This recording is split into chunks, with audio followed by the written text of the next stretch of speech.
Boa noite, igreja querida. Que bom poder vê-los aqui de novo. Nós falamos um pouquinho aí na semana passada sobre a evidência da presença do Espírito Santo, né?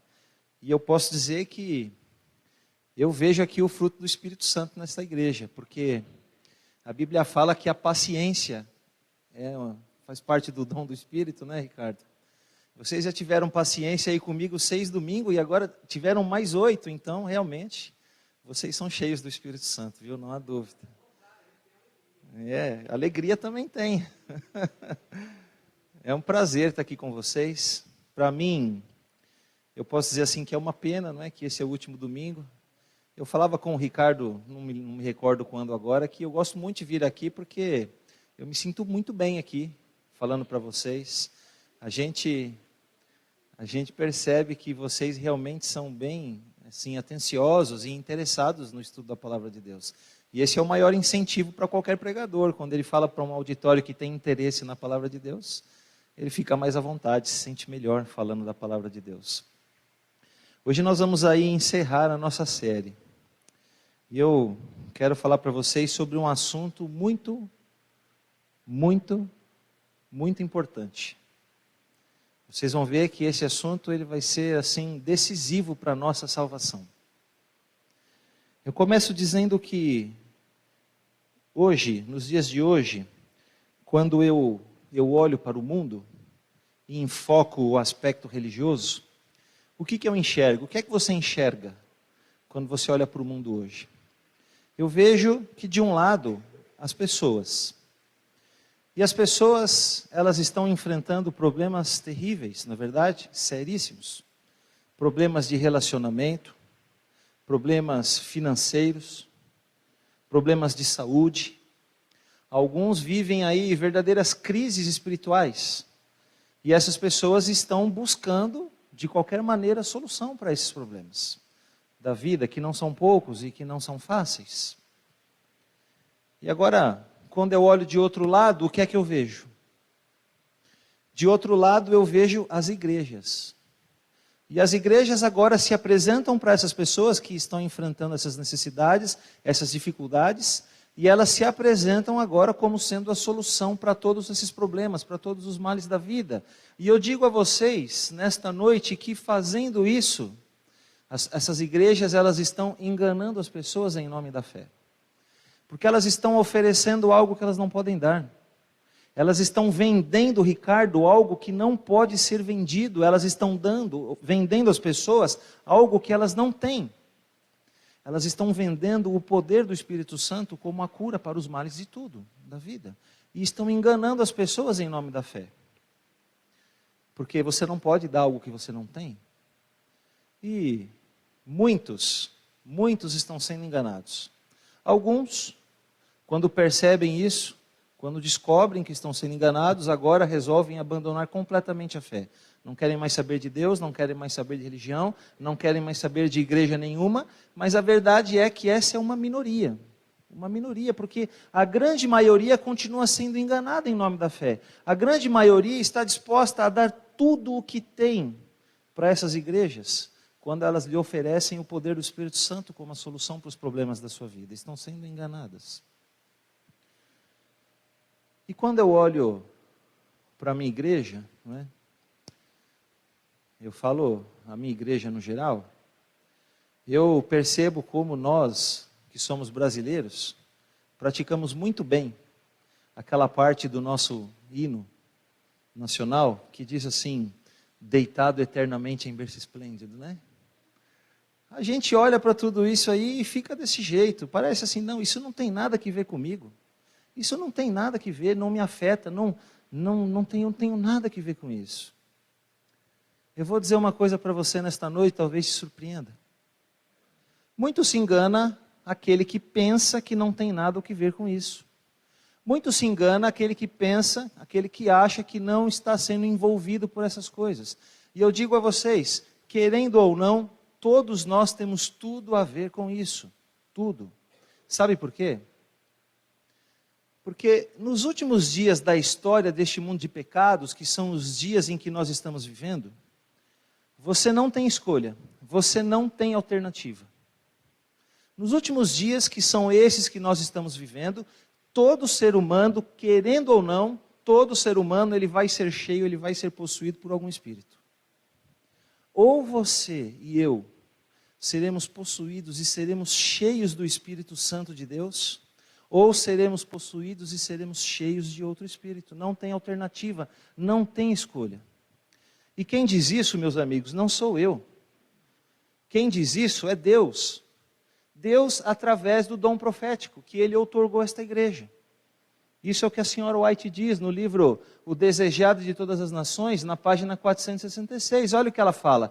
Toda alma que recusa entregar-se a Deus acha-se sob domínio de outro poder. Você percebe? Não tem escolha. Ou você se entrega a Deus e vai ser cheio do Espírito Santo, ou é porque você já está sendo cheio de outro espírito. Não tem escolha, não tem alternativa. Não tem como nós ficarmos neutros e acharmos que não temos nada a ver com isso. Por isso, nessa noite, eu escolhi estudar com vocês uma profecia bíblica. Uma profecia bíblica que é muito desejada, muito aguardada por esta igreja. Uma profecia bíblica que, quando eu disser onde ela está, eu tenho certeza que todos vocês já vão saber qual é. Nós aguardamos muito isso.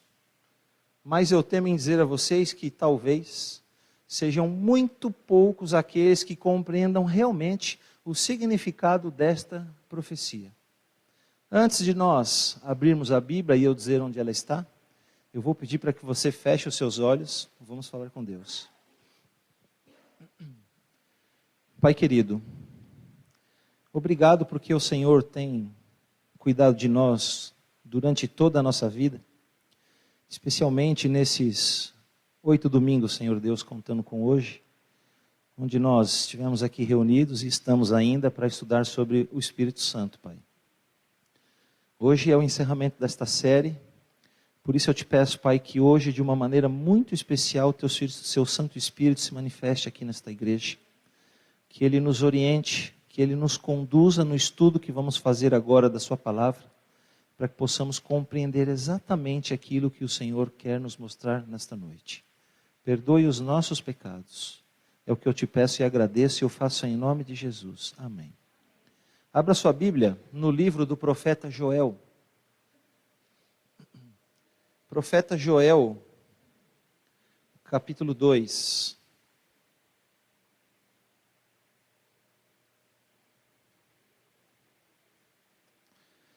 E nós vamos ler ali alguns versos.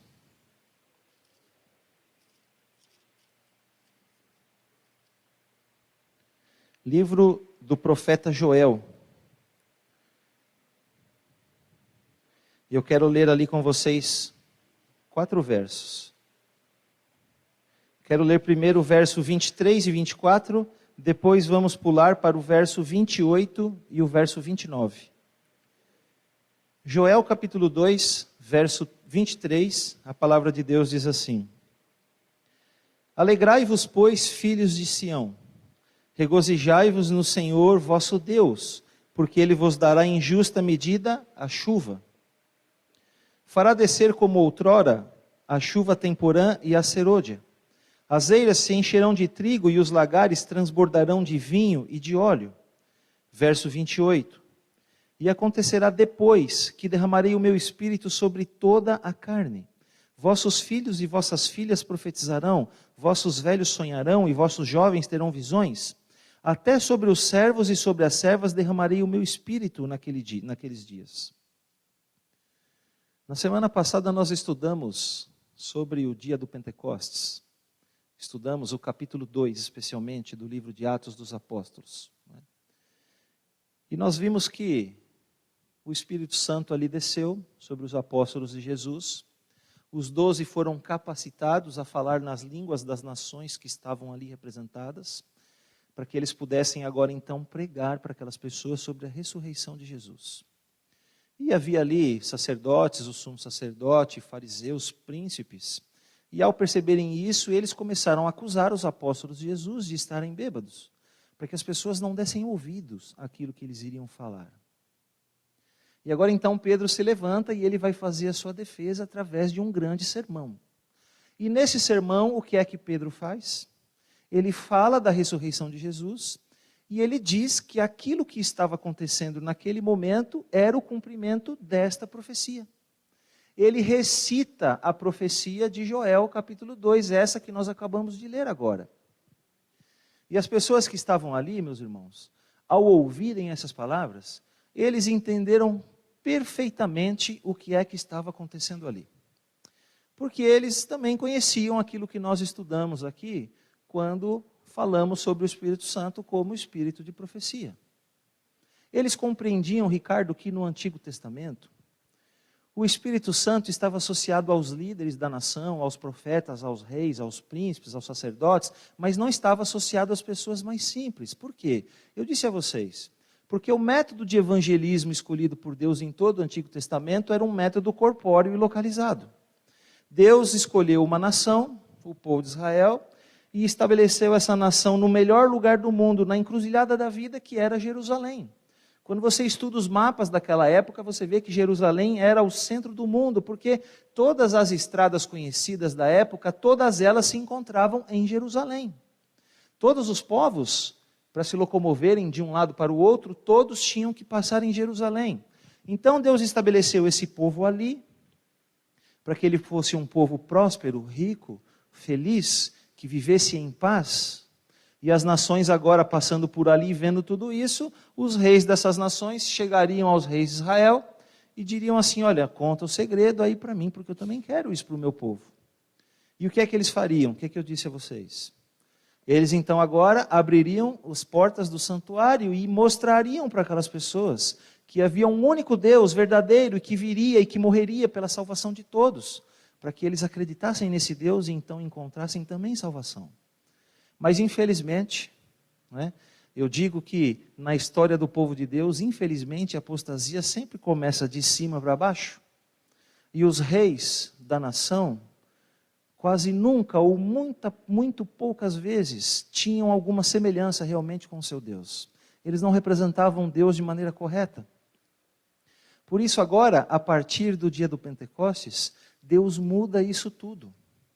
Deus muda o método do evangelismo, embora ele não tenha mudado a maneira de salvação das pessoas.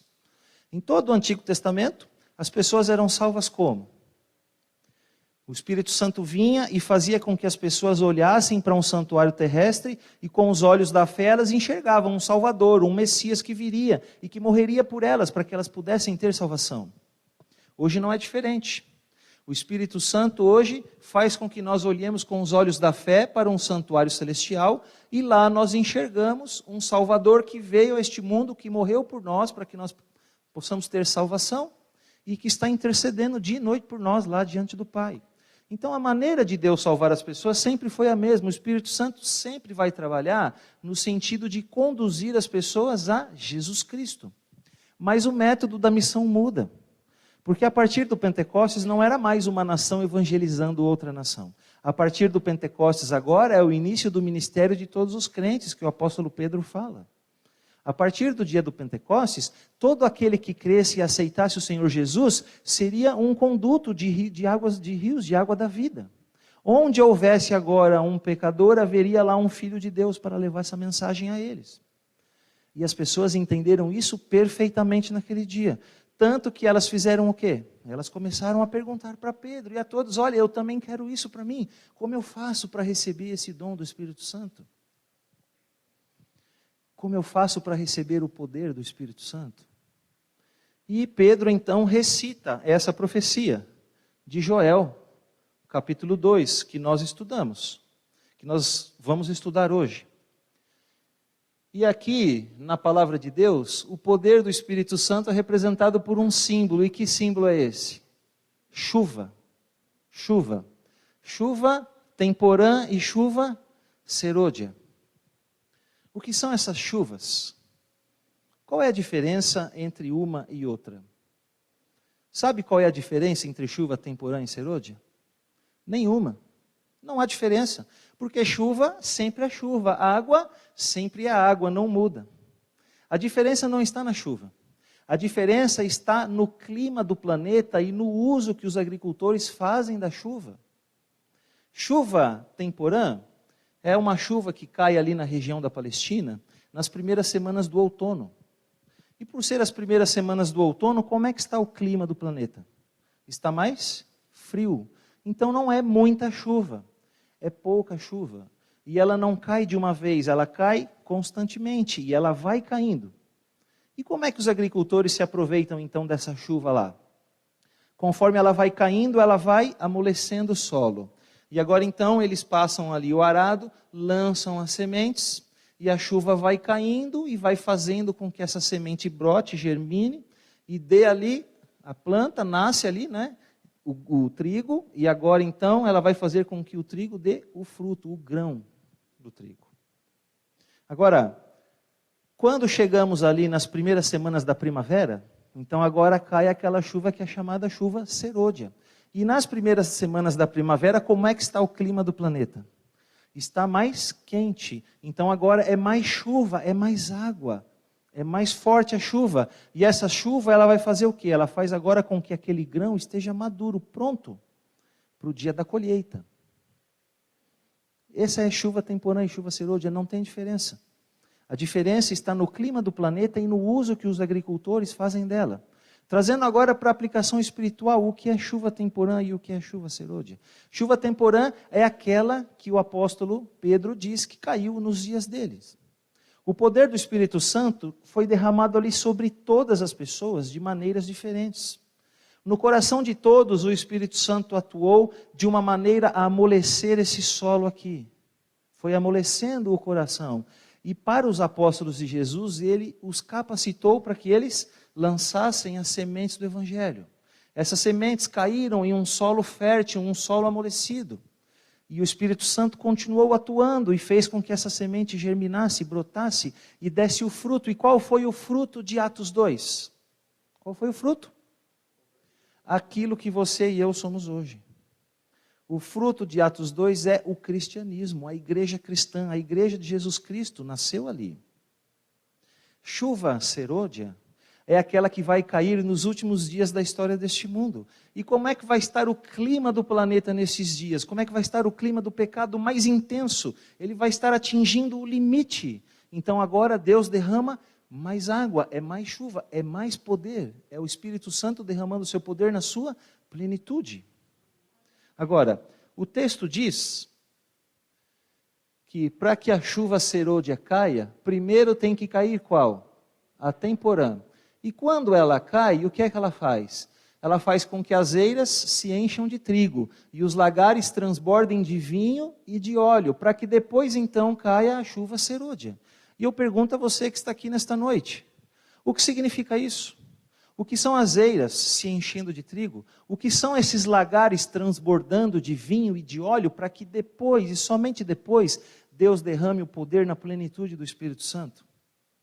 Quando este poder for derramado, a Bíblia diz que nossos filhos e nossas filhas profetizarão, nossos velhos sonharão, nossos jovens terão visões. O que são essas profecias? O que são esses sonhos? O que são essas visões que as pessoas terão quando este poder torrencial do Espírito Santo for derramado após a chuva temporã? Isso é o que nós vamos ver nesta noite. Vamos ver mais do que isso.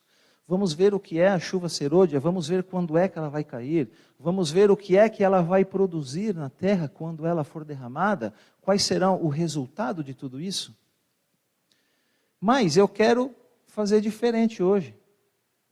Eu vou inverter a ordem das coisas aqui. Eu vou começar primeiro com o que vem depois. Sabe por quê? Porque eu quero que você entenda uma coisa nessa noite. O mais importante para a minha vida e para a sua vida é o que vem antes. O mais importante para a minha vida e para a sua vida não é a chuva serôdia, sabia? O mais importante para a minha vida e para a sua vida é a chuva temporã e não a serôdia. Por isso eu vou inverter. Por isso eu vou começar com o que vem depois, para que você compreenda que o mais importante é o que vem antes. Então vamos começar com a chuva serôdia. E eu quero começar com o seguinte: quando é que ela vai cair?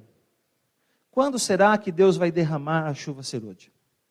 Então eu quero mostrar para vocês agora um texto da Sra. White, que está no livro O Grande Conflito, na página 464.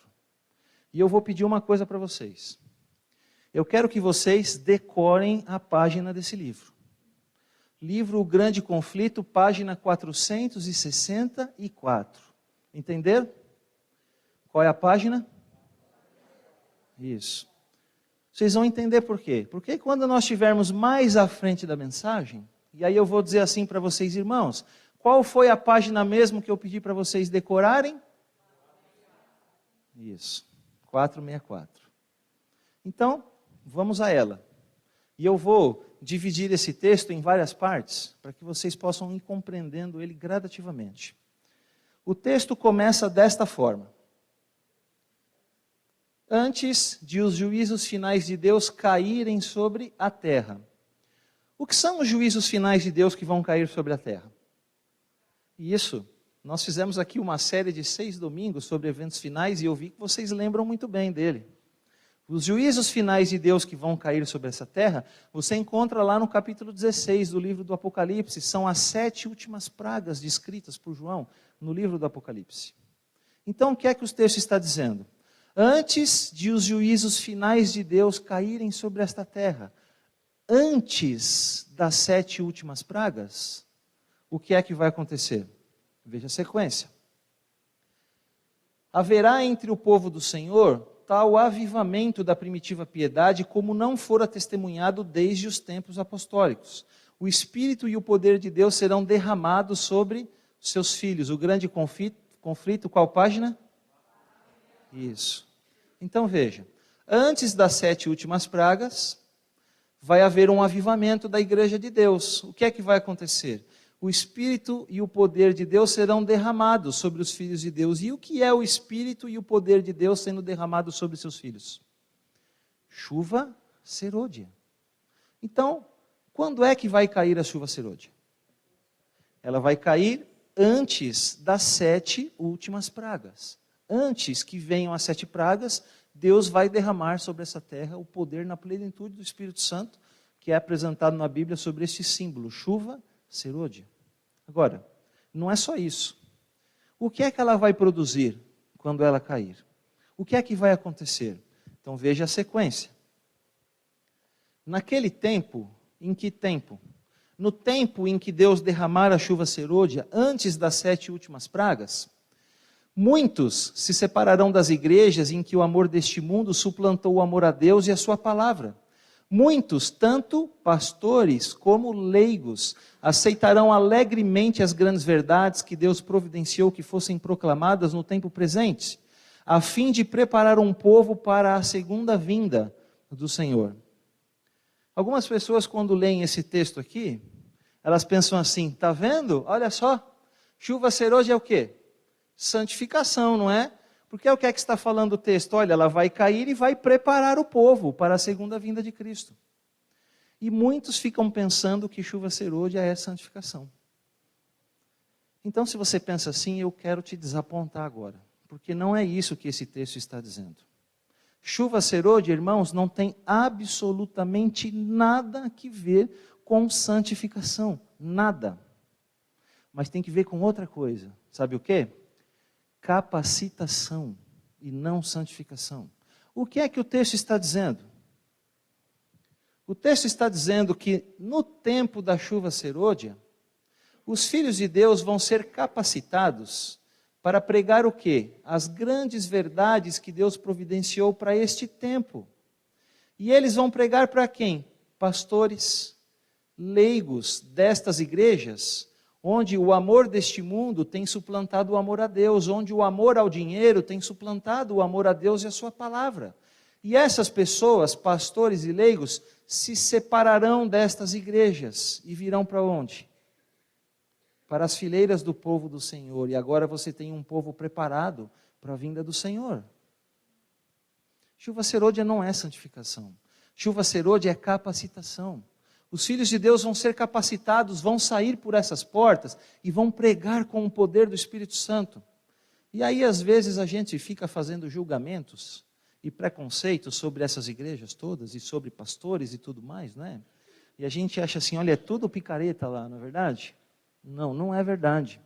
A senhora White está dizendo aí que não somente membros leigos dessas igrejas vão ser alcançados, mas muitos o que vão ser alcançados? Pastores, pessoas sinceras, que estão aí pregando de maneira equivocada a palavra de Deus, porque talvez nunca um filho de Deus foi lá mostrar para eles a verdade. Mas agora, capacitados pelo Espírito Santo, os filhos de Deus saem por essas portas afora e vão lá pregar para essas pessoas. E agora sabe o que acontece? Quantas igrejas Deus tem na terra hoje?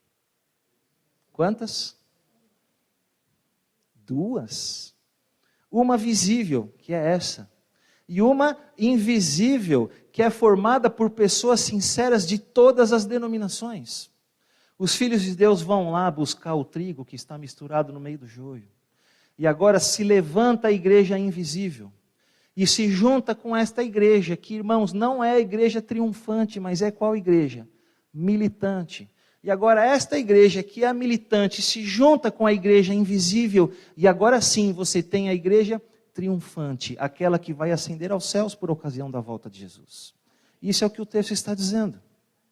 É capacitação e não santificação. Nesse tempo aqui, é que Deus vai dar esses sonhos, visões e profecias para as pessoas. Que sonhos e visões e profecias serão essas? Eu acho que eu já disse isso para vocês em algum momento, mas eu vou dizer de novo. O livro do Apocalipse tem 474 versos. Destes, 378 são citações diretas de textos do Antigo Testamento. Ou seja, 70% do livro do Apocalipse está no Antigo Testamento. Porque o nosso Deus é um Deus preditivo, mas não é previsível. Ele diz o que vai acontecer, mas ele não diz como vai acontecer. E agora, quando João vai e busca 70% do livro do Apocalipse do Antigo Testamento, a mensagem que ele está passando é clara.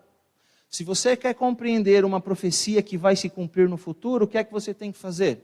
Olhar para o passado e ver como é que essas coisas aconteceram no passado, porque a história vai se repetir. E no passado, quando a chuva temporã foi derramada sobre os apóstolos de Jesus no dia do Pentecostes, quais foram os sonhos, visões e profecias que eles tiveram? Você encontra todas elas aqui no livro de Atos dos Apóstolos. Aqui você encontra todos os sonhos, visões e profecias que os apóstolos de Jesus tiveram. Então você pode, por exemplo, vir aqui no capítulo 8 de Atos, e aí você vai encontrar o relato lá de Filipe. Ele recebe ali uma visão de Deus, e Deus diz a ele assim, olha Filipe, vai lá em tal lugar, e ele vai, e quando ele chega lá, o eunuco está lendo lá o rolo do profeta e não compreende. Filipe se junta a ele, explica a ele que aquele rolo estava falando de Jesus Cristo. E o que acontece com o eunuco? Ele é batizado. Se você for um pouquinho mais à frente, no capítulo 10, você encontra lá Pedro no terraço.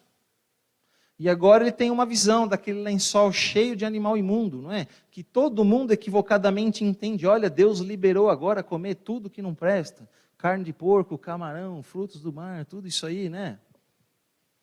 Mas Pedro sabia que não era isso, porque ele sabia que Deus não muda. E aí ele estava lá, não é, matutando. Mas o que é que essa visão queria dizer? Aí agora vem lá os servos de quem? Cornélio, batem na porta. Olha Pedro, Cornélio mandou buscar você. E aí Pedro começa a entender agora o plano de Deus, e ele vai. Quando ele está chegando lá na casa do Cornélio, ele é acusado. Opa, onde você vai, Pedro?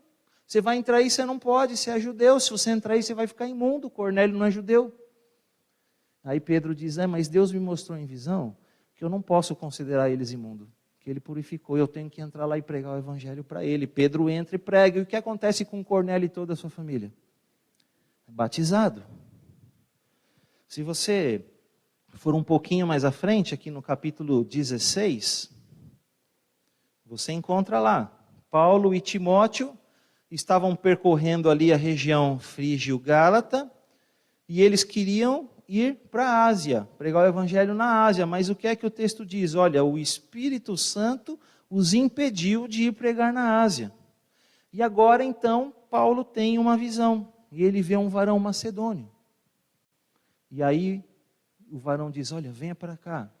E eles vão, não para onde eles queriam, mas para onde Deus mandou que eles fossem.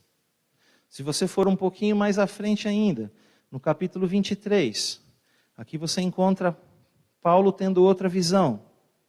E agora então, Deus aparece ali a Paulo e diz assim: olha, Paulo, seja forte e corajoso, porque agora você vai testemunhar de Jesus aonde?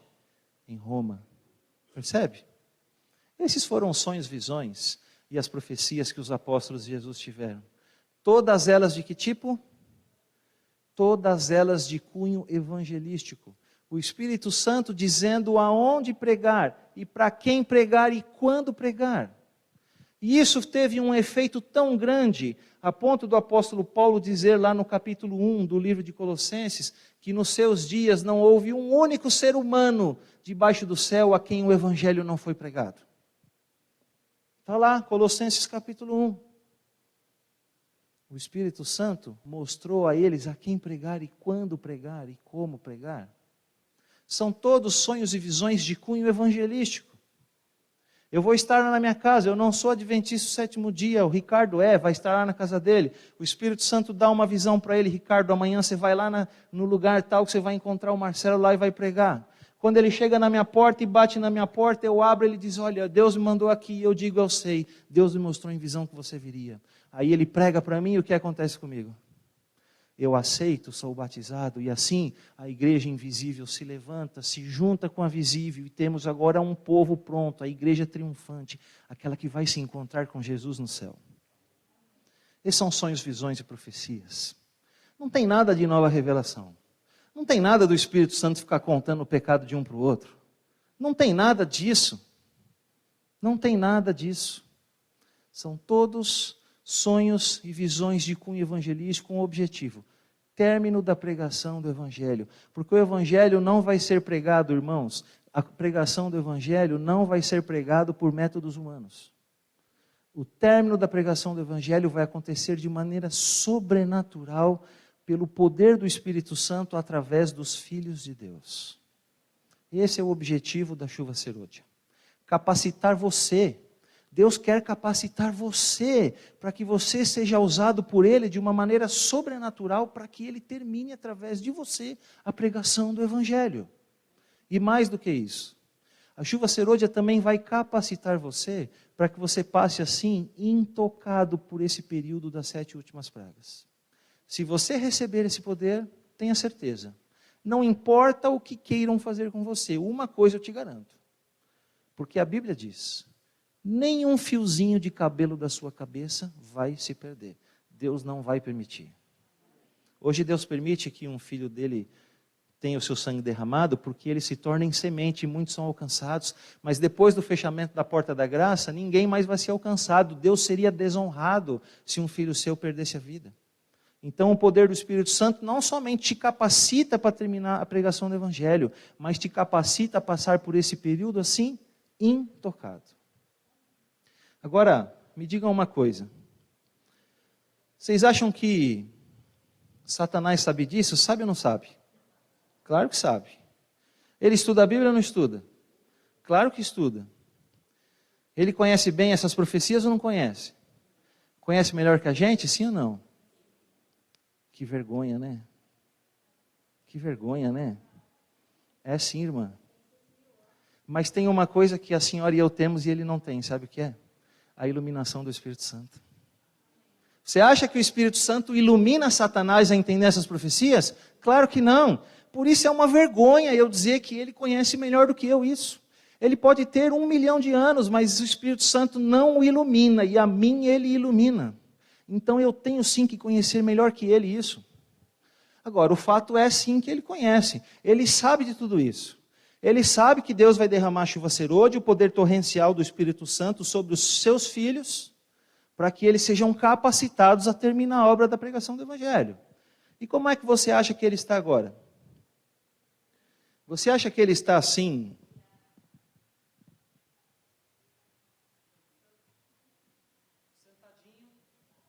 Sentadinho lá no seu trono, tomando uma aguinha fresquinha, com o ventiladorzinho ligado, o ar-condicionado ligado, esperando que Deus derrame o chuva serôdia e capacite os filhos de Deus a terminar a pregação do Evangelho para que Jesus volte e ele seja destruído? Você acha que ele está fazendo isso agora? Claro que não. Olha o que diz o texto. O que é que diz o texto? O inimigo das almas deseja o quê? Estorvar essa obra. Ele sabe de tudo isso. Ele sabe que Deus vai fazer isso e ele quer o quê? Ele quer estorvar, ele quer atrapalhar, ele quer impedir, ele não quer que isso aconteça. Agora, como é que ele quer impedir? Olha aqui. O inimigo das almas deseja estorvar essa obra. E antes que chegue o tempo para tal movimento, ou seja, antes que Deus derrame a chuva serôdia, o que é que ele vai fazer? Esforçar-se-á para impedi-la, introduzindo uma contrafação. Irmãos, o que é uma contrafação? Uma contrafação é uma falsificação muito, mas muito parecida com o original, com o objetivo. Que quando o verdadeiro venha, você fique confuso e não saiba distinguir o que é verdade e o que não é, não saiba distinguir o que é falso do que é verdadeiro. Isso é uma contrafação, uma falsificação. O inimigo é assim. Para tudo aquilo que Deus vai fazer, ele tem uma contrafação. Só que o que é que ele faz? Ele antecipa.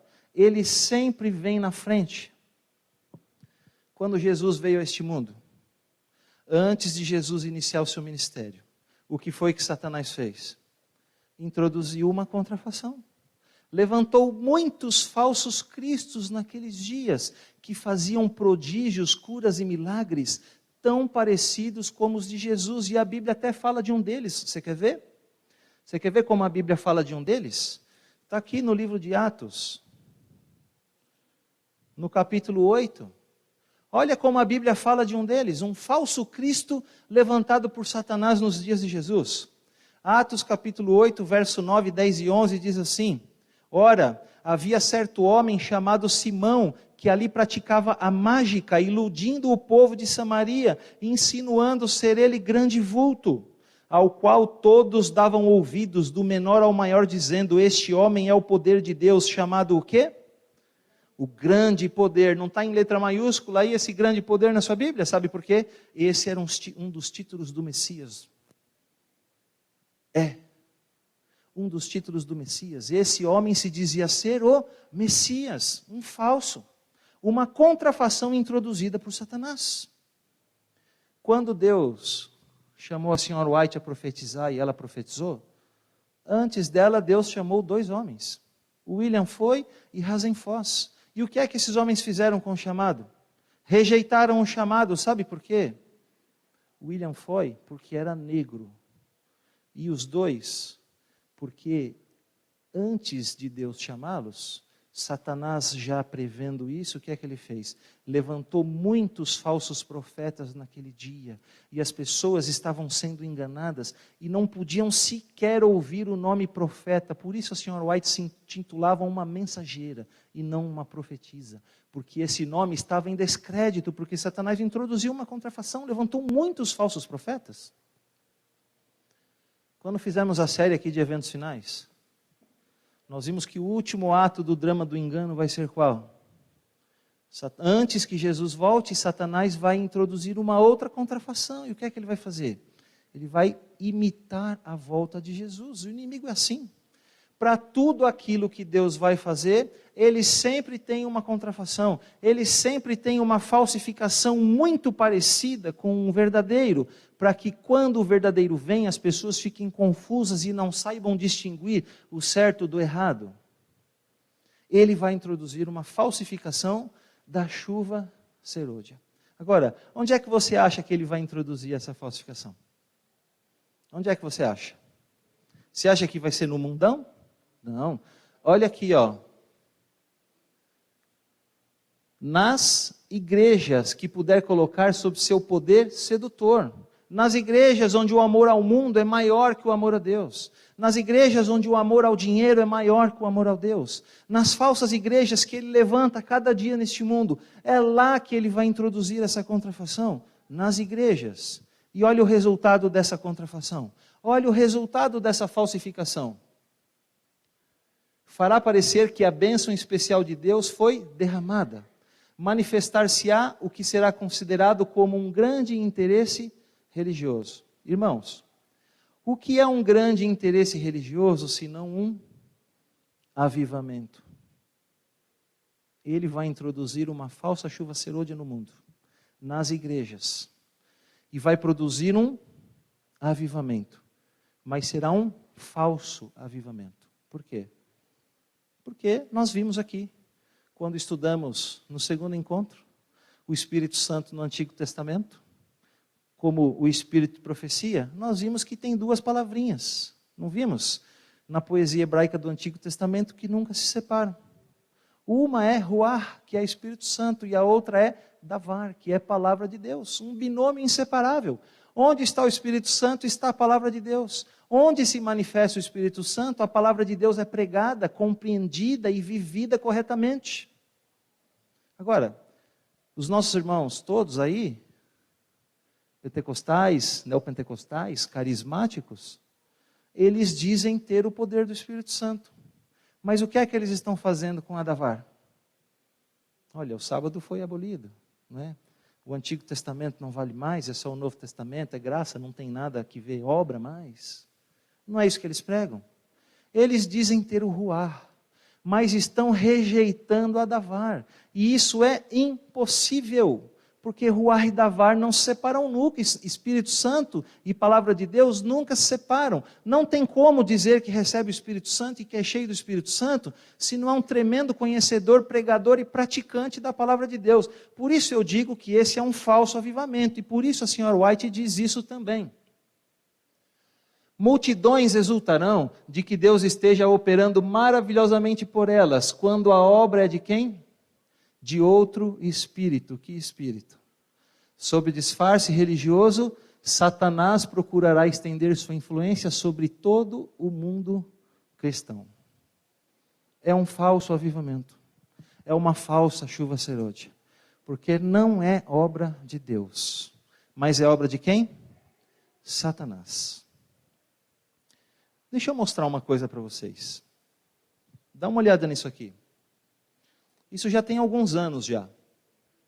Isso aqui é uma página do site de uma revista. Que revista é essa aqui, ó? A Veja, né?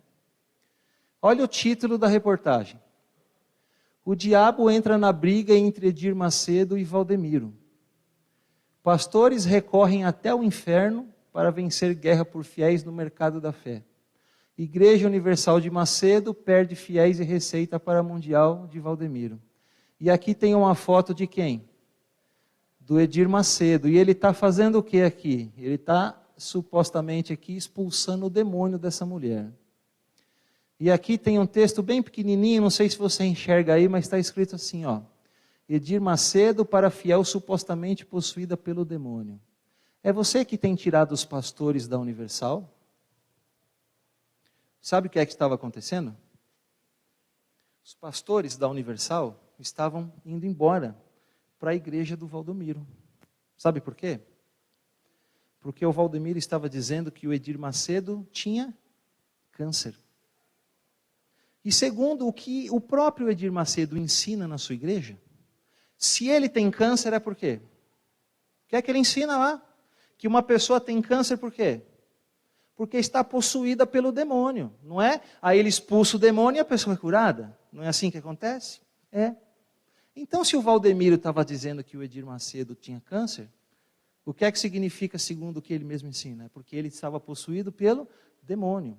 E agora o Valdemiro desafia o Edir Macedo. E ele diz assim, olha Edir Macedo, aí na sua igreja, você não tem poder para expulsar o demônio. Vem aqui na minha igreja que eu vou expulsar o demônio de você e vou curar você do câncer. E aí sabe o que os pastores da Universal estavam fazendo? Estavam todos saindo da Universal e migrando lá para a igreja do Valdemiro. E a revista Veja publicou isso aí. Agora, com toda sinceridade e com todo respeito, me respondam uma pergunta. Vocês acham que isso aqui é a manifestação do poder de Deus? Sim ou não? Irmãos, nunca foi, não é e nunca será uma manifestação do Espírito Santo. Mas você sabe o que é isso aqui? com todo respeito, mas com uma tremenda convicção. Isso aqui, isso que você vê hoje, no pentecostalismo, neopentecostalismo e carismatismo, isto nada mais é do que o quê? A contrafação de Satanás da chuva serôdia. Uma falsificação. Um falso poder do Espírito Santo derramado, e as pessoas estão exultando, achando que estão fazendo curas e milagres pelo poder do Espírito Santo, quando a Bíblia e o Espírito de Profecia estão dizendo que não é, que é o poder de quem ali? Do inimigo. Não é o poder de Deus. É uma falsificação da chuva serôdia. Então veja, quando é que vai cair a chuva serôdia? É antes das 7 pragas, certo? E antes que venha a chuva serôdia, então o inimigo introduz no mundo a contrafação. Então a chuva serôdia, ela é antes das 7 pragas e depois da contrafação. E eu pergunto para vocês, as pragas já estão caindo? Sim ou não? Não, ainda não. Eu não vi ainda o mar se transformar em sangue. Não vi ainda as águas doces se transformar em sangue. Não estão caindo ainda. E a contrafação já está aí? Sim, está. Então veja, as pragas ainda não estão caindo. A contrafação já começou. E a chuva serôdia antes das pragas e depois da contrafação. Então eu pergunto para você, quando é que a chuva serôdia vai cair? Quando é que ela vai cair? Logo, logo? Sabe quando ela vai cair? Ela vai cair hoje. Hoje. Hoje é o dia da chuva serôdia, porque as pragas não estão caindo e a contrafação já está aí. A chuva serôdia é antes das pragas e depois da contrafação. Hoje, irmãos, é o dia da chuva serôdia. Nós estamos vivendo nos dias da chuva serôdia, nos dias em que Deus vai derramar o poder do Espírito Santo. Hoje é o dia da chuva serôdia, não é para esperar mais. Por isso a minha igreja está certa quando ela levanta a bandeira e conclama as pessoas a viverem um verdadeiro reavivamento e reforma. Hoje é o dia do reavivamento, hoje é o dia de reforma, hoje é o dia de você se ligar a Deus e ter uma mudança na sua vida. Hoje é o dia, não é amanhã, é hoje. Hoje ela vai ser derramada. Estamos vivendo nos dias da chuva serôdia. As pragas não estão caindo e a contrafação já está aí. O poder de Satanás já está sendo manifestado através de pentecostalismo, neopentecostalismo e carismatismo. E esse é o braço direito do inimigo. E com esse braço direito, ele faz assim, ó. E ele está abraçando quem? Todo o mundo cristão. Exceção feita a esta igreja. Não existe hoje uma única outra igreja cristã no mundo que não esteja debaixo do manto carismático. Esse é o grande braço direito de Satanás. E através desse braço ele abraça todos os cristãos. Mas nós vimos aqui, na série de eventos finais, que ele não quer só abraçar os cristãos, ele quer abraçar o mundo inteiro. E qual é o outro braço que ele usa para abraçar todos os outros? O espiritualismo. Espiritualismo. Veja, vou dar um exemplo aqui, artista de televisão. A maioria não tem religião, mas todos eles são o quê? Espiritualistas, não é? Esses são os dois grandes braços do inimigo. Através dessa falsa chuva serôdia, pentecostalismo, neopentecostalismo e carismatismo, Satanás abraça todo mundo cristão e através do espiritualismo ele abraça todos os outros e assim ele está dominando quem? O mundo inteiro. Hoje é o dia da chuva serôdia. Não é para esperar mais, Ricardo. Hoje é o dia de viver um verdadeiro reavivamento e reforma. Hoje é o dia que Deus quer derramar esse poder sobre a sua vida. Agora, eu temo que muitos não saibam o que é esse poder. Eu temo que muitos não saibam o que é a chuva serôdia. Você sabe o que é a chuva serôdia? Veja o que é a chuva serôdia. Ao avizinhar-se o fim da ceifa da terra, uma especial concessão de graça espiritual é prometida a fim de preparar a igreja para a vinda do Filho do Homem. Esse derramamento do Espírito é comparado com a queda da chuva serôdia. Então, o que é a chuva serôdia? É uma especial concessão de graça espiritual. E o que mais? Aqui está o segredo. Livro Atos dos Apóstolos, página 55. E é por esse poder o quê? Adicional, que os cristãos devem fazer as suas petições ao Senhor. Irmãos, o que é a chuva serôdia? É uma especial concessão de graça espiritual adicional. É um poder adicional. E agora eu te faço a pergunta. Quem é que pode receber um poder adicional? Quem o quê? Quem já tem algum. Só pode receber um poder adicional quem já tem o quê? Quem já tem poder. Se você não tem poder, então você não pode receber mais daquilo que você não tem. Veja que chuva serôdia não tem nada a ver com santificação. Chuva serôdia não vai santificar ninguém. Chuva serôdia é um poder a mais para quem já vive uma vida de santificação, para quem já tem poder, é um poder a mais, é um poder adicional. Mas muitos, infelizmente, estão vivendo uma mornidão espiritual, um sono espiritual, porque estão esperando que a chuva serôdia caia e que ela os santifique para o dia da volta de Jesus. Será que eu posso esperar que a chuva serôdia caia e me santifique para a volta de Jesus? Será que eu posso esperar? Vi que poucos, é isso? Muitos. É muitos? Muitos, né? Vi que muitos negligenciavam a preparação tão necessária, esperando que o tempo do refrigério e da chuva serôdia os habilitasse para estar em pé no dia do Senhor e viver à sua vista. Veja, muitos estão esperando que a chuva serôdia caia e os habilite, não é? E os santifique, para que eles estejam prontos para encontrar com Jesus. Muitos, e aí esses estão fazendo o quê? Negligenciando uma preparação tão necessária que precisa ter, para que se tenha poder e para que se receba um poder adicional. Sabe o que vai acontecer com esses? Infelizmente, vai acontecer isso aqui. Está no livro Primeiros Escritos, página 71. Quantos vi eu no tempo de angústia sem abrigo? Haviam negligenciado a necessária preparação. Então perceba que a chuva serôdia não te santifica para a volta de Jesus. É preciso que você esteja vivendo uma vida de santificação para recebê-la.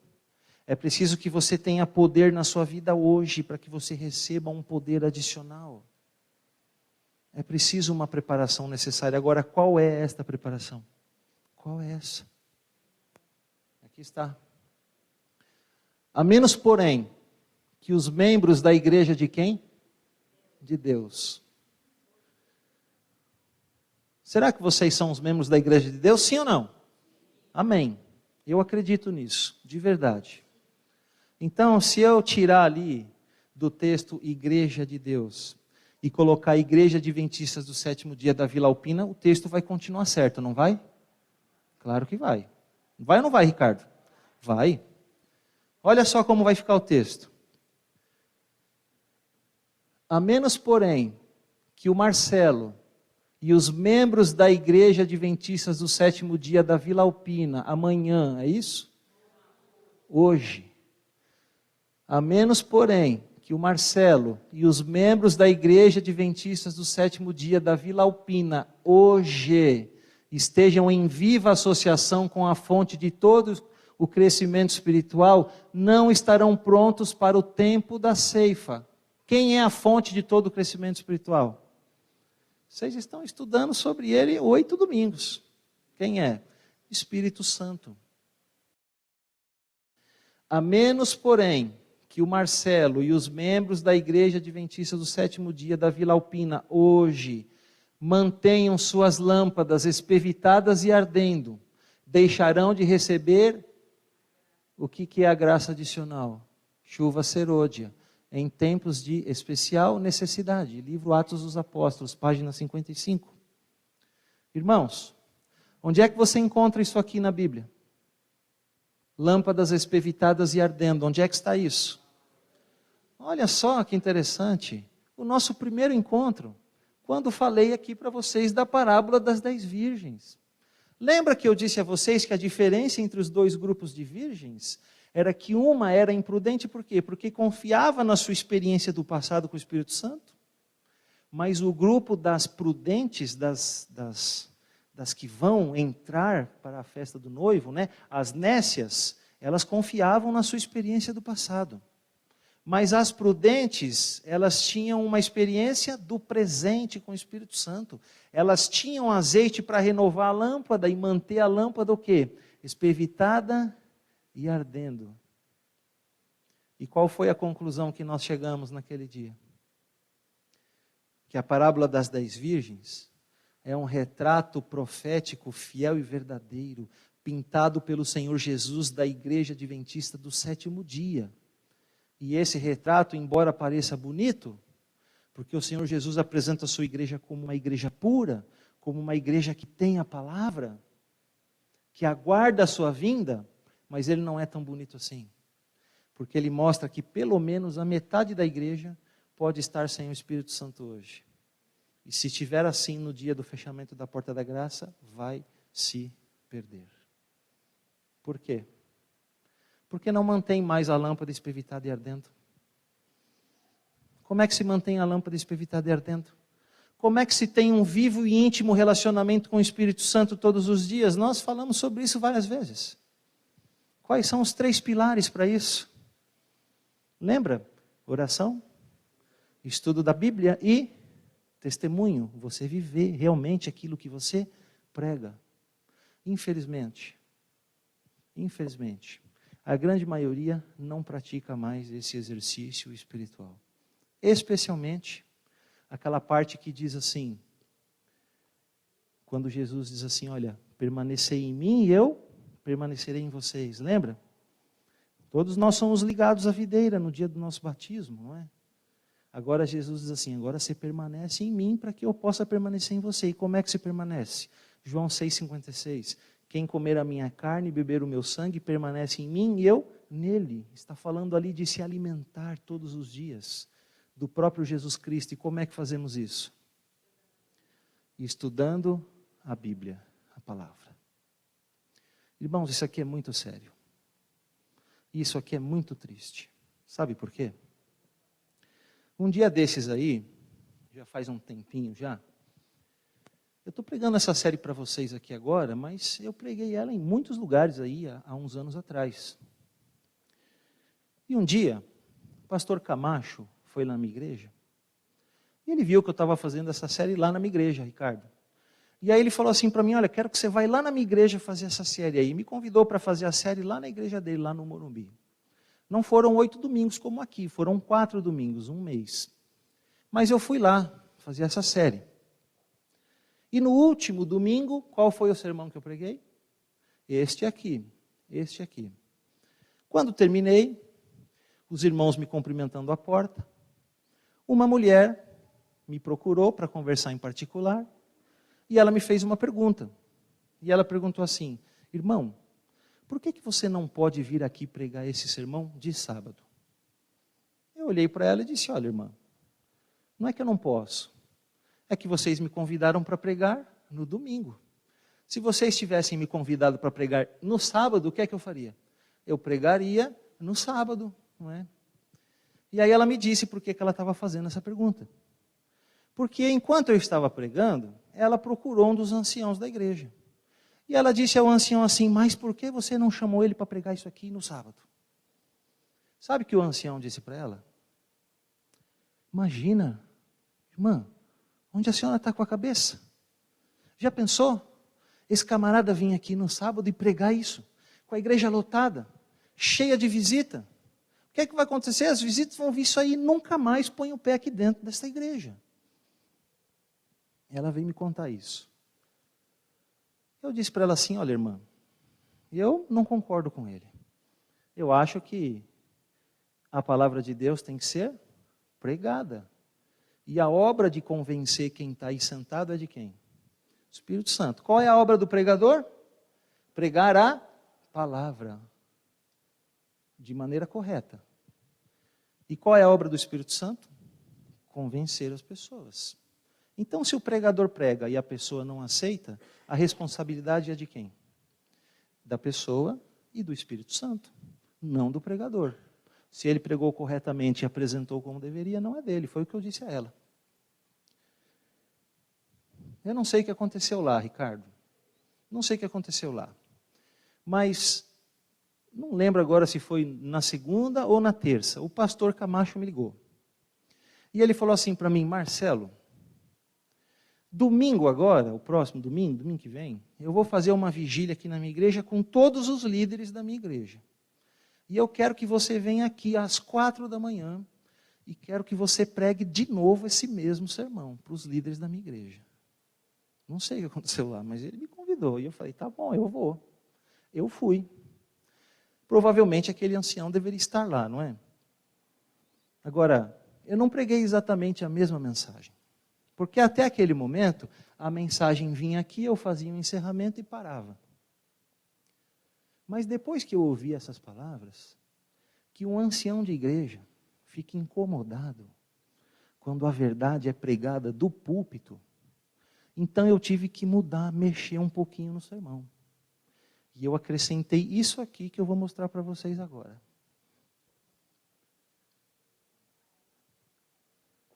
Fonte de perigos é a negligência por parte de quem?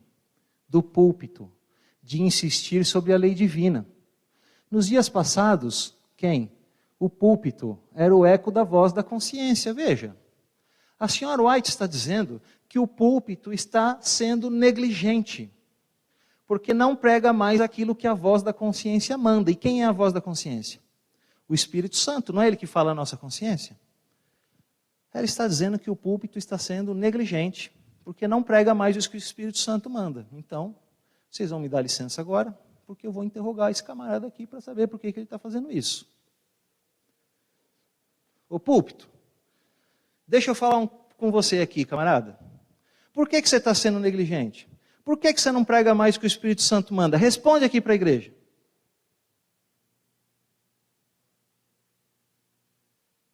Ele é surdo, ou mudo, né? Não fala. Não fala. O púlpito não fala. Então, quando a senhora White fala que o púlpito está sendo negligente, de quem que ela está falando? Ela está falando de pastores, de anciãos como eu, de pregadores. Ela está falando de todo aquele que impunha esse microfone e que vem aqui atrás desse púlpito e abre a Bíblia para falar para quem?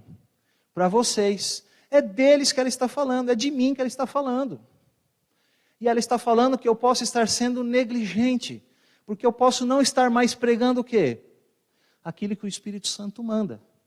Se eu não prego o que o Espírito Santo manda, eu estou pregando o quê? Aquilo que eu quero.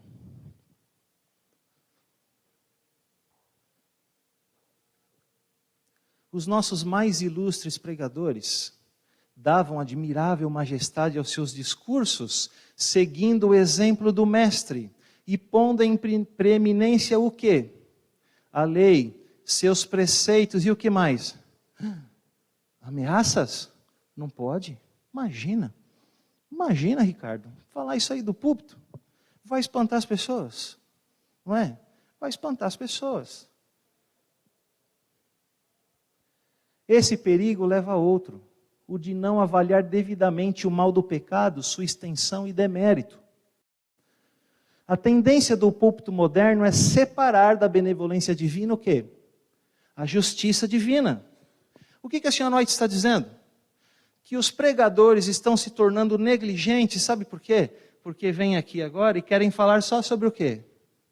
Sobre o amor, sobre a bondade, sobre o Jesus que cura, sobre o Jesus que salva, sobre o Jesus que liberta, o Jesus bonzinho. Mas estão separando desse Jesus o quê? A justiça.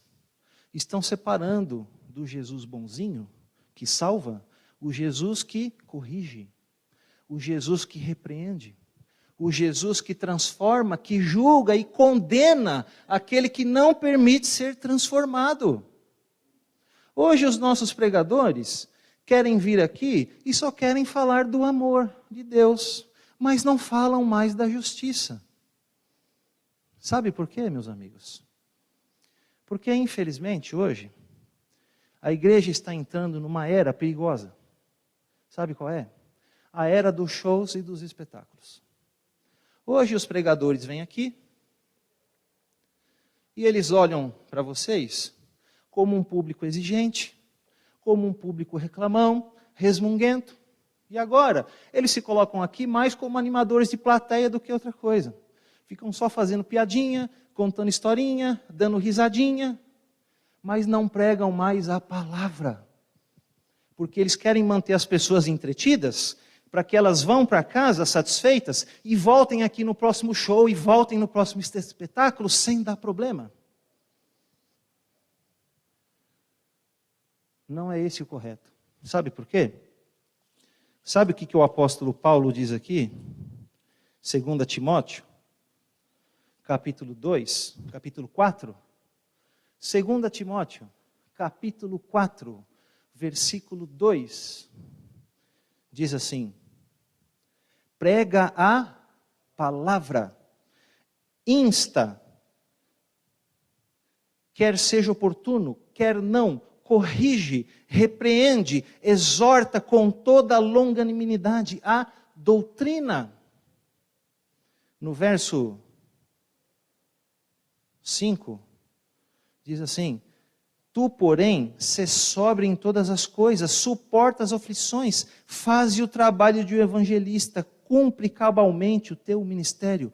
Paulo diz, não vai no púlpito para ficar contando piadinha, dando risadinha, agradando ninguém. Vai no púlpito e prega a palavra. Quem vai transformar as pessoas é o Espírito Santo, não o pregador. Onde quer que os homens negligenciem o testemunho da Escritura Sagrada, desviando-se das verdades claras que servem para provar a alma e que exigem a renúncia de si mesmo e a do mundo, podemos estar certos que ali é o quê? Não é outorgada a bênção de Deus. Onde o púlpito separa o amor da justiça, onde o púlpito só traz mensagem agradável, onde o púlpito só traz mensagem de autoajuda, onde a palavra não é pregada, onde as pessoas não são exortadas a abandonar o pecado, ali o Espírito Santo não atua. Foi a negligência dessas verdades que abriu as portas aos males que tanto estão se generalizando agora no mundo religioso. E agora eu quero te fazer uma pergunta. Vamos ver quem vai acertar. Qual era a página mesmo que você tinha que decorar? O livro Grande Conflito, que página?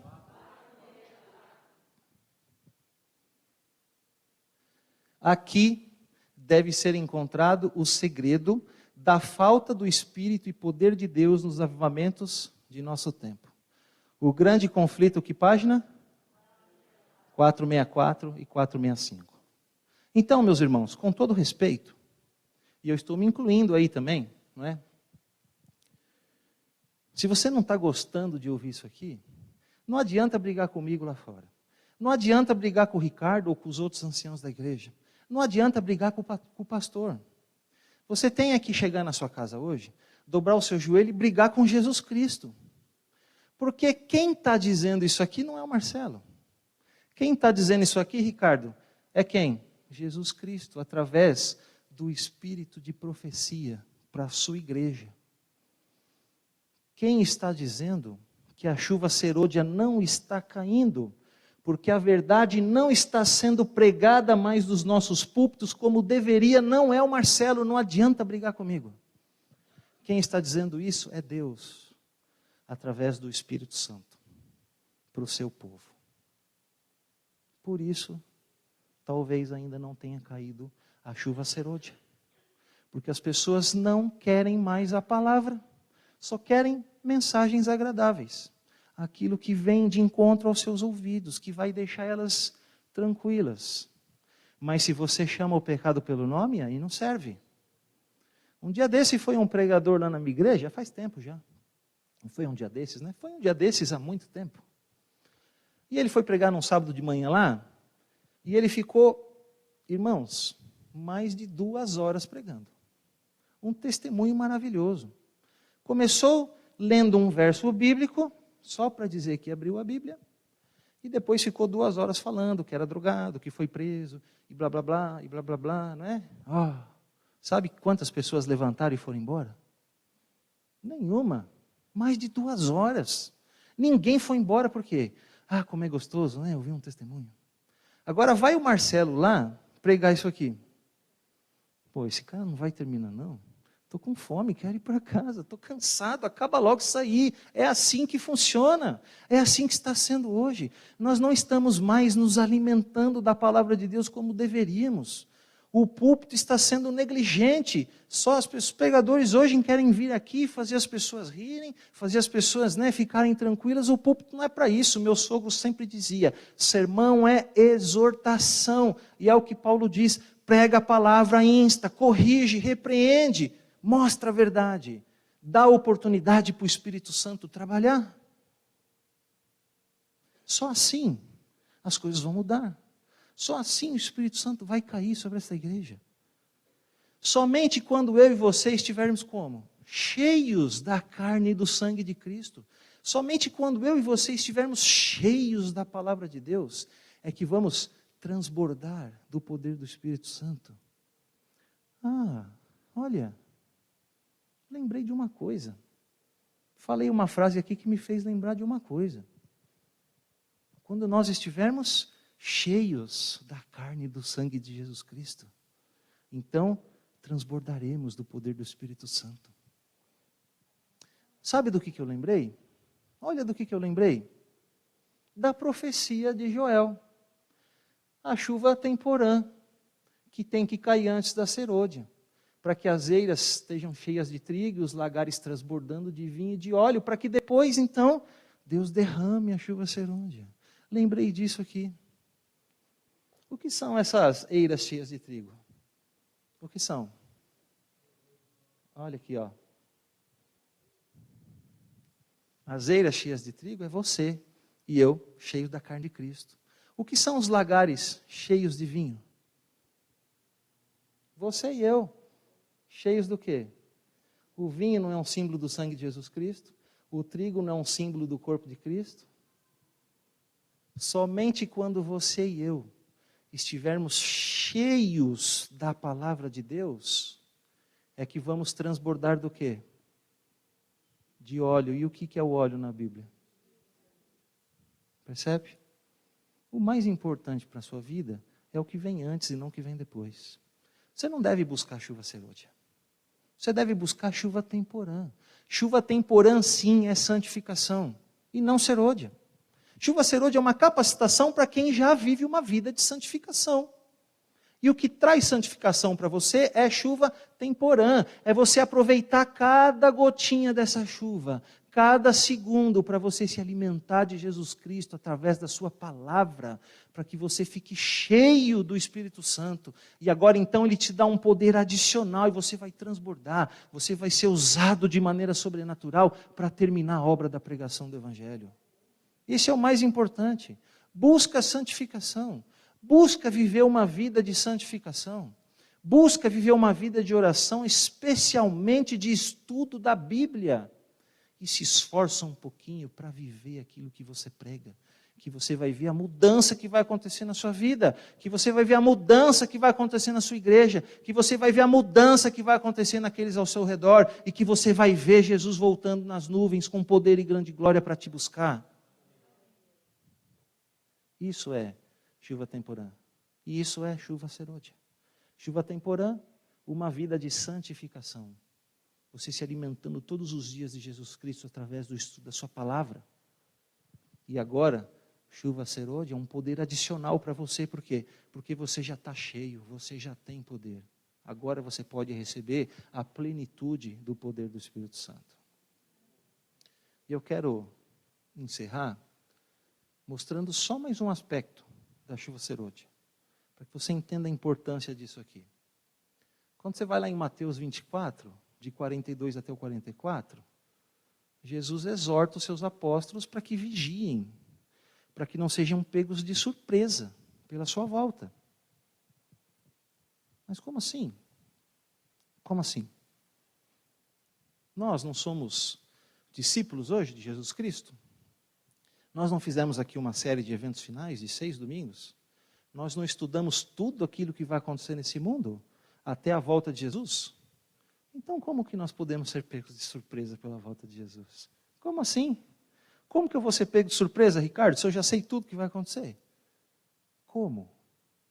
O que é que pega o adventista do 7º dia de surpresa? O que é que pega ele como um ladrão e tira ele do céu? A resposta está no começo. Olha, talvez nós não precisássemos ter ficado aqui todo esse tempo. Talvez nós pudéssemos ter vindo direto aqui, em Atos 2, e aí já encontraríamos a resposta. Pedro pregou para ele sobre a profecia de Joel. Olha, agora o Espírito Santo vai ser derramado sobre todos. E o que é que aconteceu? Ouvindo eles estas coisas, compungiu-se-lhes o coração. Compungir o coração.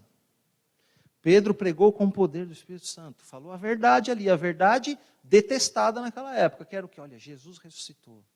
E o Espírito Santo agora vai ser derramado a todos. O que aconteceu com as pessoas? Compungiu o coração. Compungir o coração é algo que acontece aqui dentro ou aqui fora? Dentro. Isso se chama reavivamento. A verdade pregada com o poder do Espírito Santo reavivou o coração das pessoas. E qual foi o resultado? E perguntaram a Pedro e aos demais apóstolos. Qual foi a pergunta? Que faremos, irmãos? Olha, Pedro, o que eu tenho que fazer agora? Fazer é algo que acontece aqui dentro ou aqui fora? Fora. Isso se chama reforma. Reforma.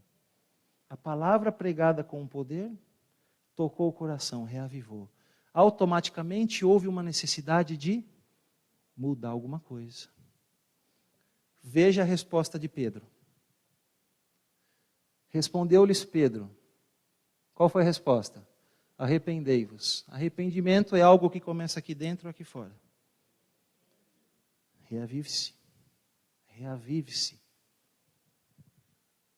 E cada um de vós seja batizado. O batismo é uma demonstração interior ou exterior? Exterior de algo que aconteceu aqui dentro. Olha só que interessante. A palavra pregada como se deve, com o poder do Espírito Santo, tocou o coração das pessoas. E houve necessidade de mudança. O que é que Pedro responde? É esse mesmo caminho. Reavive-se com Deus. E como resultado, faça alguma coisa, mude a sua vida. Reavivamento e reforma. Olha, você quer que a sua igreja seja reavivada e transformada? Pregue a palavra.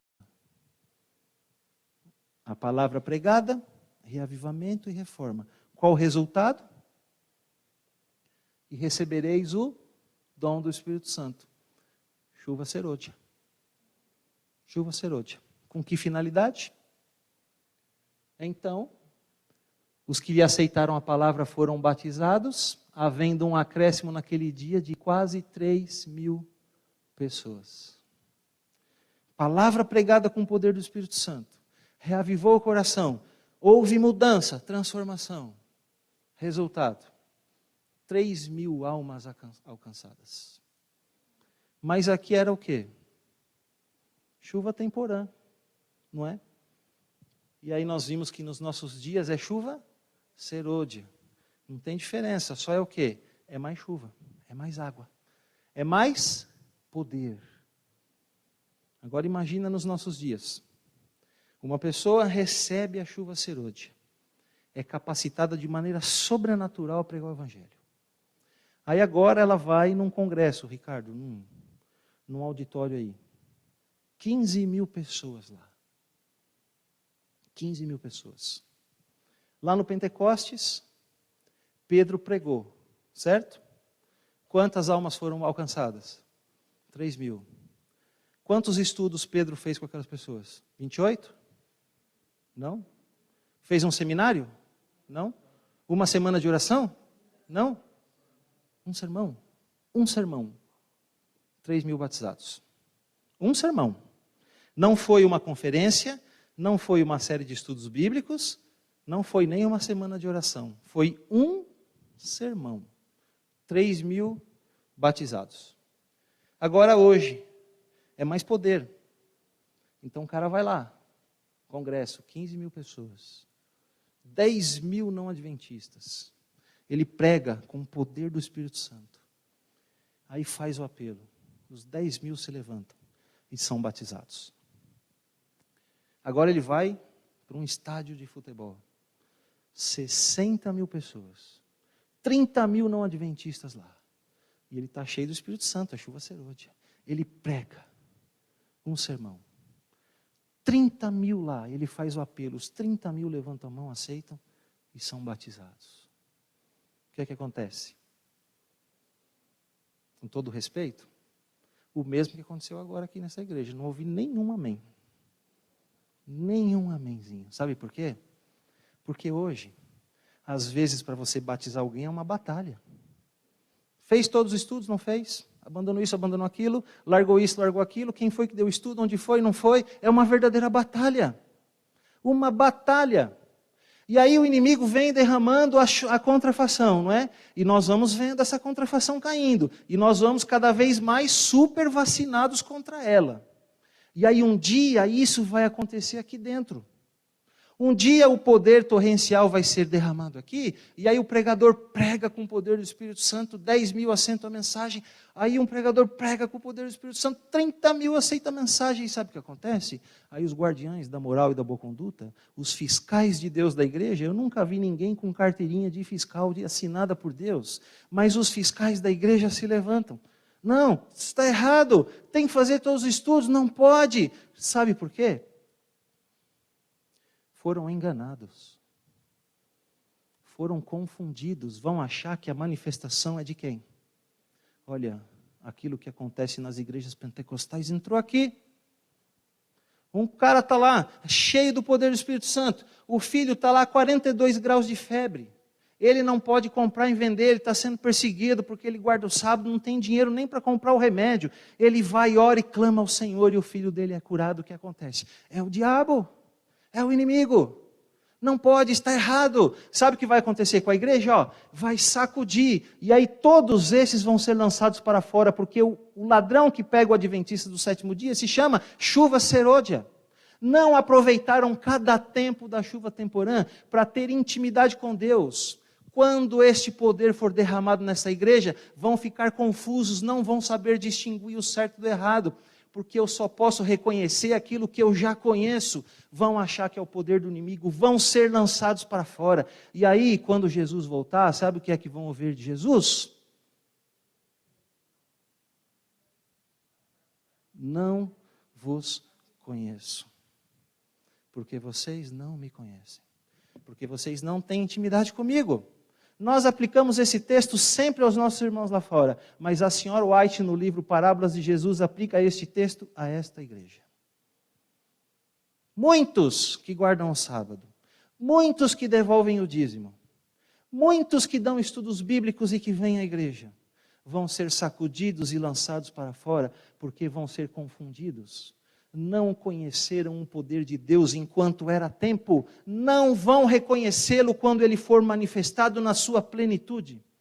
Foram pegos de surpresa pelo ladrão, não tiveram intimidade com Cristo, e agora ouvem do mestre, não vos conheço.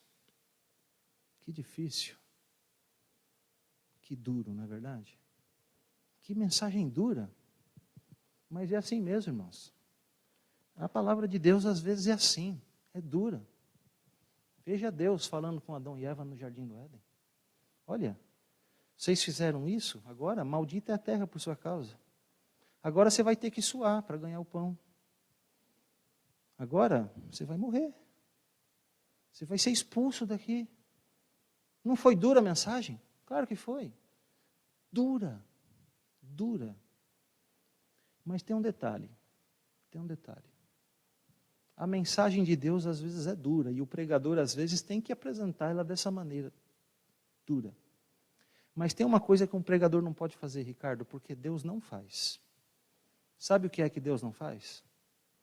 Por mais dura que seja a sua mensagem, Ele nunca deixa um pecador sem esperança. Olha, eu virei e a serpente vai morder o meu calcanhar, mas eu vou esmagar a cabeça dela. Ainda há uma chance. Ainda há uma oportunidade, né? Uma esperança. A mensagem pode ser dura, mas um pregador nunca pode deixar a igreja sem esperança. E sabe qual é a esperança, irmãos? A esperança é que ainda existe graça. Ainda é tempo de salvação. Você ainda tem um intercessor lá no céu, intercedendo por você. A porta da graça não fechou. Sabe por que Jesus ainda está lá no santuário? Porque Ele está lá assim, ó, olhando para essa terra. E nesse momento Ele está inclinado assim, porque Ele quer ouvir bem. E Ele quer ver bem qual vai ser a sua decisão. Porque ainda existe graça. Ainda há oportunidade para você e para mim. A mensagem é dura, não é? Mas sabe por que essa mensagem é dura? Eu tenho que confessar para vocês. Porque quando eu preparei esse sermão, não foi para pregar aqui. Quando eu preparei esse sermão, não estava pensando em vocês. Mas eu estava pensando numa pessoa. Eu confesso. Eu preparei esse sermão pensando em alguém. Sabe em quem que eu estava pensando? Em mim mesmo. Essa mensagem é dura, porque esse sermão é para mim. Ninguém mais do que eu tem falhado na comunhão com Deus. Ninguém mais do que eu precisa orar mais. Ninguém mais do que eu precisa estudar mais e pregar mais a palavra de Deus. Ninguém mais do que eu precisa viver mais a verdade que professa. Por isso a mensagem é dura, porque ela não é para você, porque ela é para mim. É para mim. Mas eu apresentei ela para você hoje. Porque pode ser que tenha alguém assim como eu aqui. Pode ser que tenha alguém aqui nessa noite que assim como eu tem falhado na sua comunhão com Deus. Pode ser que tenha alguém aqui nessa noite que não tenha orado como deveria. Pode ser que tenha alguém aqui nessa noite que não tenha estudado a palavra de Deus como deveria. Pode ser que tenha alguém aqui nessa noite que não tenha vivido, não esteja vivendo realmente a verdade que professa. Por isso eu preguei para você. Porque pode ser que você esteja assim como eu. E agora nós vamos encerrar nossa série. E as nossas irmãs vão vir aqui cantar um hino final, não é? Então, enquanto elas estiverem cantando o hino final, se tiver alguém aqui hoje, que assim como eu precise orar mais, que assim como eu precise estudar mais, que assim como eu precise viver mais a verdade que professa, então eu vou pedir para você se levantar e venha aqui comigo, porque você é igual a mim. Você é um pecador assim como eu, e nós precisamos da graça de Deus. Que Deus o abençoe.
Nosso Deus e nosso Pai, obrigado, Senhor, pela vida que bondosamente o Senhor tem dado a nós. A batida do nosso coração é uma forte contundência e um forte indicador que o Senhor tem sido maravilhoso para nós. O Senhor tem mantido a nossa vida, nos dado saúde. Neste momento tão solene, Senhor, quão privilegiado nós somos. Quantas mensagens maravilhosas nós ouvimos aqui nesses 8 domingos. Obrigado, Senhor, porque o Senhor tem sido misericordioso com a Tua igreja. Essas mensagens de despertamento, de reavivamento, de mudança, o Senhor tem enviado para nós porque o Senhor tem desejo que nós nos salvemos. Nós agradecemos pelo irmão Marcelo, de forma tão maravilhosa esteve aqui orientando a Tua igreja. E a nossa oração maior ao terminar esse seminário é que tudo aquilo que nós ouvimos aqui, Senhor, seja colocado em prática na nossa vida para a Tua honra e para a Tua glória. Nós não queremos ficar de fora desse movimento maravilhoso, do derramamento copioso do Teu Espírito sobre a Tua igreja nesses dias que vivemos. Nós queremos receber na nossa vida o poder do Teu Santo Espírito. Derrama sobre nossa vida, Senhor. Já passou o tempo de nós sermos cheios, plenos do poder do Teu Espírito para que haja um reavivamento genuíno, para que haja mudanças exteriores significativas e assim sendo nós possamos apresentar a mensagem com poder para pessoas que hoje jazem ainda nas trevas. Querido Pai, que nesta noite, ao finalizar este seminário, seja o início de um despertamento como nunca na igreja de Vila Alpina. E que a partir de hoje nós possamos ter uma comunhão intensiva com Jesus, através da oração, do estudo da Bíblia, para que quando Ele voltar, e para que quando este movimento acontecer de despertamento e reavivamento entre nós, nós possamos fazer parte dele, estar junto àqueles que olharão para cima e verão Jesus vindo nas nuvens do céu e irão com Ele morar para o lar celestial. Abençoe o Marcelo, Pai, que o Senhor continue o capacitando aonde ele for, com essas mensagens importantes, significativas para a Tua igreja. Abençoe a sua família, sua esposa e seus filhos. Fica com o seu ministério na igreja de Vila Maria. Nós pedimos essas bênçãos, Pai, sem nenhum mérito, mas fazemos em nome e por amor de Jesus. Amém.